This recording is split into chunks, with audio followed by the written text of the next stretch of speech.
दिवाळीचा पहिला दिवस म्हणजेच वसुबारस.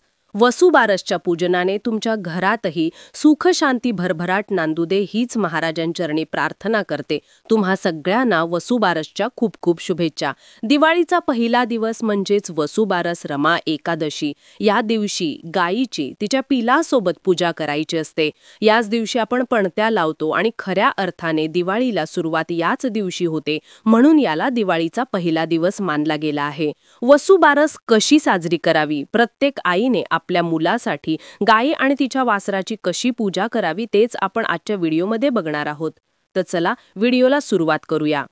नमस्कार सर्वांना, श्री स्वामी समर्थ. तुम्हा सर्वांचं आपल्या चॅनलमध्ये खूप खूप मनापासून स्वागत. यंदा 17 ऑक्टोबर 2025 वार शुक्रवार या दिवशी रमा एकादशी आहे आणि वसुबारस सुद्धा आहे. आता रमा एकादशीच्या दिवशी तुमच्या जवळपास जर गायीचा गोठा असेल तर तिथे जाऊन तुम्ही पूजा करायची आहे. गायीच्या तिच्या पिल्लासोबत पूजा करायची असते. आता प्रत्येकाच्या घराजवळ गोठा आहे असं नाही. असं म्हटलं जाते जिथे गाय आहे तिकडे साक्षात विठ्ठलाचे पाय आहे. ज्यांच्या घरात जर गायीचा गोठा असेल, जवळपास जर गायीचा गोठा असेल तर नक्कीच जाऊन गायीची आपल्याला पूजा करायची आहे. पण ज्यांच्या घरात किंवा घराच्या जवळ गोठा नाहीये त्यांनी घरात गाई वासराची जी मूर्ती असते त्यांची पूजा कशी करावी, कारण आजकाल शहरांमध्ये आपल्याला गोशाळा जरी बघायला मिळतात तरी सुद्धा ते खूप खूप लांब असतात आणि आपल्या सांसारिक अडचणींमुळे आपल्याला लांब जाऊन तिथे पूजा करणं शक्य होत नाही. तर आपल्याच घरात गायी आहे आणि आपल्याला त्याच गायीची पूजा करायची आहे.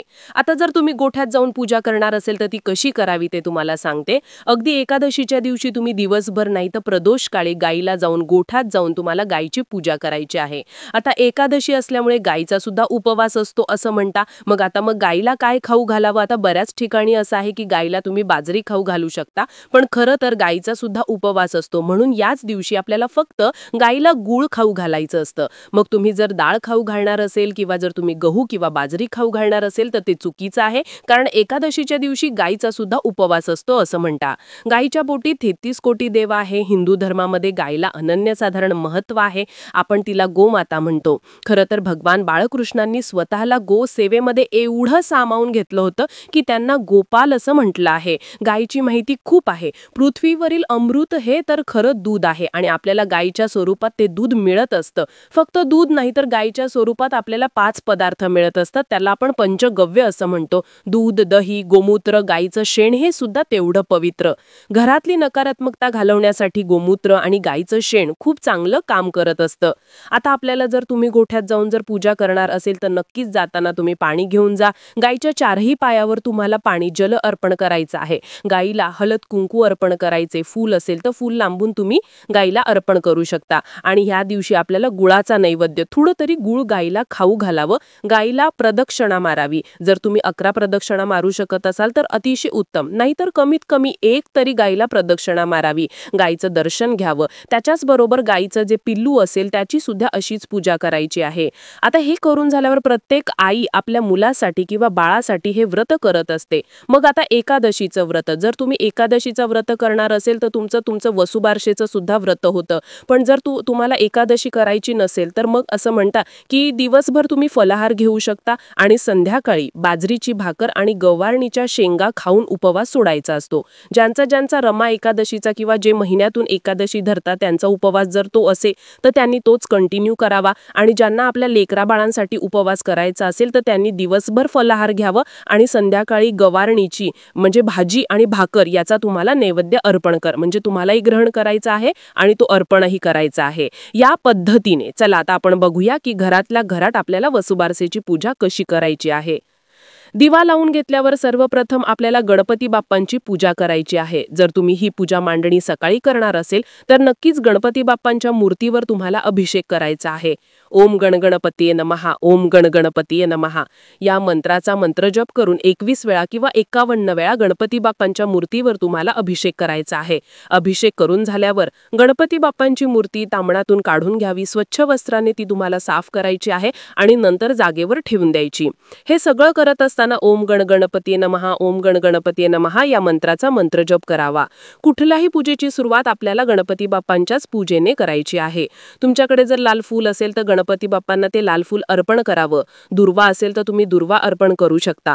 गणपती बाप्पांना आपल्याला गुळ आणि खोबऱ्याचा नैवेद्य दाखवायचा आहे. इथे मी गणपती बाप्पांची पूजा करून झाल्यावर गणपती बाप्पांना गुळ खोबऱ्याचा नैवेद्य अर्पण केला आहे. नैवेद्यम समर्पयामी.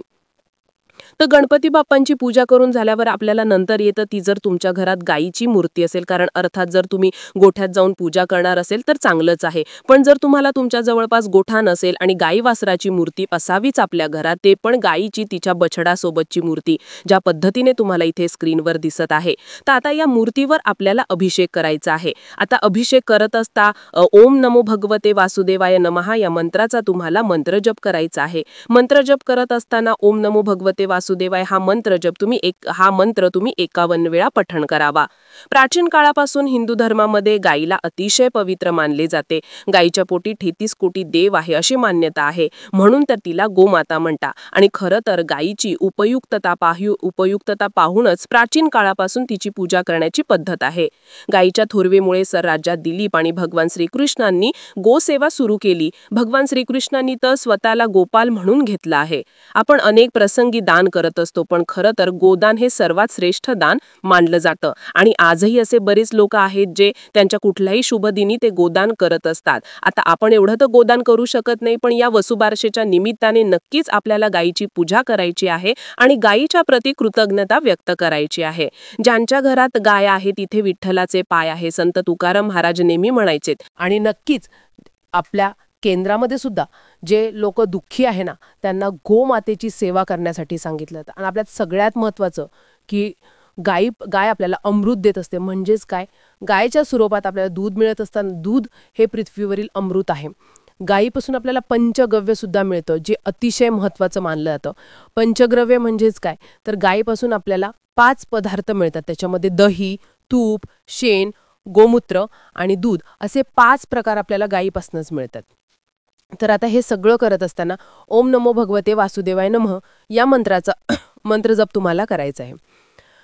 जिथे गाय असते तिथे भगवान श्रीकृष्ण असतातच, म्हणून आपल्याला ह्या दिवशी जर तुम्ही सकाळी मांडणी करणार असाल तर नक्कीच तुम्ही गणपती बाप्पांच्या मूर्तीवर अभिषेक करा. जर तुम्ही संध्याकाळी मांडणी करणार असाल तर तुम्हाला इथे फक्त गणपती बाप्पांची मूर्ती पूजेसाठी ठेवायची आहे. इथे तुम्हाला गायीच्या मूर्तीवर अभिषेक करायचा आहे आणि नंतर तुम्हाला भगवान बाळकृष्णांच्या मूर्तीवर सुद्धा अभिषेक करायचा आहे. मग आता बाळकृष्णांच्या मूर्तीवर अभिषेक करण्यासाठी तुम्हाला ओम नमो भगवते वासुदेवाय नमः या मंत्राचा मंत्रजप करू शकता. नाहीतर मग तुम्ही 1 वेळा पुरुष सुक्तम म्हणू शकता. तुम्हाला ज्या सेवा म्हणता येतं त्या तुम्हाला म्हणायच्या आहे.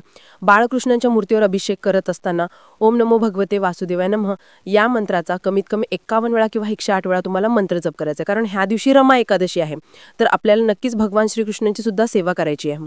मग इथे बाळकृष्णांच्या मूर्तीवर अभिषेक करून झाल्यावर मूर्तीसुद्धा आपल्याला 2 विड्यांच्या पानावर ती ठेवायची आहे हळद, आणि त्याच्यावर आपल्याला तांदूळ ठेवायचे. हळद कुंकू अर्पण करायचे आणि नंतर इथे बाळकृष्णाची मूर्ती स्थापन करायची. तुमची इच्छा असेल तर तुम्ही बाळकृष्णांना वस्त्र सुद्धा परिधान करू शकता. या दिवशी बाळकृष्णांना तुळशीपत्र अर्पण करायला विसरू नका. आणि हे सगळं करत असताना ओम नमो भगवते वासुदेवाय नमः या मंत्राचा तुम्हाला मंत्रजप करायचा आहे. तर ही झाली बाळकृष्णाची सेवा. जसे मी तुम्हाला सांगितलं की या दिवशी तुम्हाला भगवान बाळकृष्णाला तुम्हाला तुळशीपत्र अर्पण करायचे आहे. तुम्ही गायींना सुद्धा तुळशीपत्र अर्पण करू शकता. बाळकृष्णाला तुळशीपत्र अर्पण करत असताना ओम नमो भगवते वासुदेवाय नमः या मंत्राचा मंत्रजप करायचा आहे. घरातील लक्ष्मीचे आगमन व्हावे याच हेतूने आपल्याला गायीची पूजा करायची असते. वसू म्हणजेच काय, धन, त्यासाठी असलेली वारस म्हणजेच द्वादशी. पुष्कळ ठिकाणी स्त्रिया या दिवशी उपवास करतात. ज्यांच्याकडे घरी गुरे आहेत त्यांच्याकडे ह्या दिवशी पुरणाचा नैवेद्य केला जातो.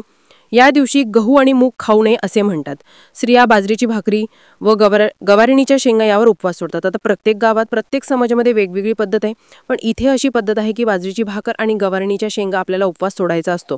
बाकी आपण गहू किंवा जी काही तुम्हाला मी डाळ सांगितली, मूग डाळ, तर ती तुम्हाला खायची नाहीये. जसे मी तुम्हाला सांगितलं की गाईला आपण ह्या दिवशी कुठलंही धान्य खाऊ नये घालायचं. मग गहू आहे किंवा डाळ आहे हे आपल्याला खाऊ नये घालायचंय.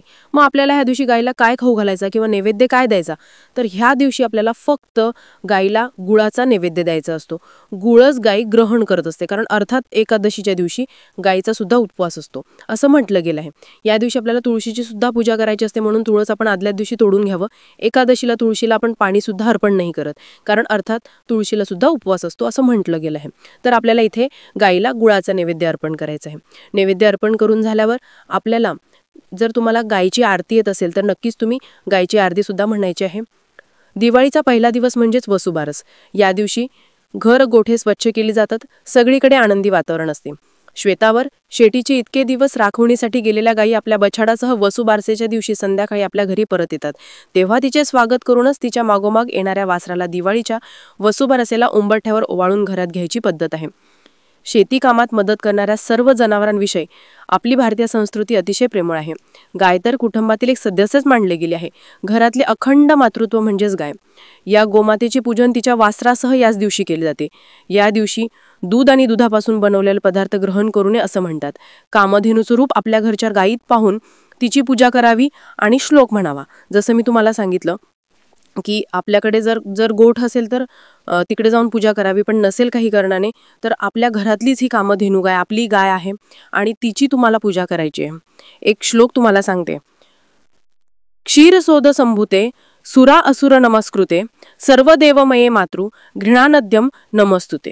म्हणजेच काय, क्षीरसागरातून जन्मलेल्या सुर असुरांना सुद्धा वंदनीय असलेल्या जिच्या शरीरात सर्व देव आहेत, हे माते, हा माझा पूजेचा अर्घ्य घे, तुला माझा नमस्कार असो, असं आपल्याला प्रार्थना म्हणायचे.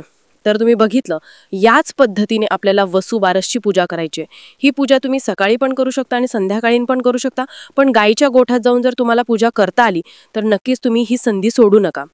जसं तुम्हाला मी व्हिडिओमध्ये सांगितलं की सर्वात श्रेष्ठ काही दान असेल तर ते गोदान आहे, पण आपल्याला आपण ते करणं शक्य होत नाही. आणि ज्यांना वसुबारसच्या दिवशी आपल्याला जर गाई वासराची मूर्ती आणायची, नक्कीच ती मूर्ती आणावी आणि त्याची पूजा करावी, कारण दैनंदिन आयुष्यामध्ये आपण रोज गायीची पूजा करू शकत नाही, पण ह्या मूर्ती स्वरूपात नक्कीच तुम्ही तुमच्या देवघरात स्थापन करून तुम्ही गायी आणि वासरू यांची पूजा करू शकता. त्याचं सुद्धा तुम्हाला फळ चांगलंच मिळेल. तर आजच्यासाठी फक्त इतकंच. झालेली सेवा महाराजांच्या चरणी मी रुजू करते आणि आजचा व्हिडिओ इथेच थांबवते. आवडला असेल तर लाईक, शेअर, सबस्क्राईब करा. भेटूया परत अशाच एक नवीन व्हिडिओ सोबत. तोपर्यंत श्री स्वामी समर्थ.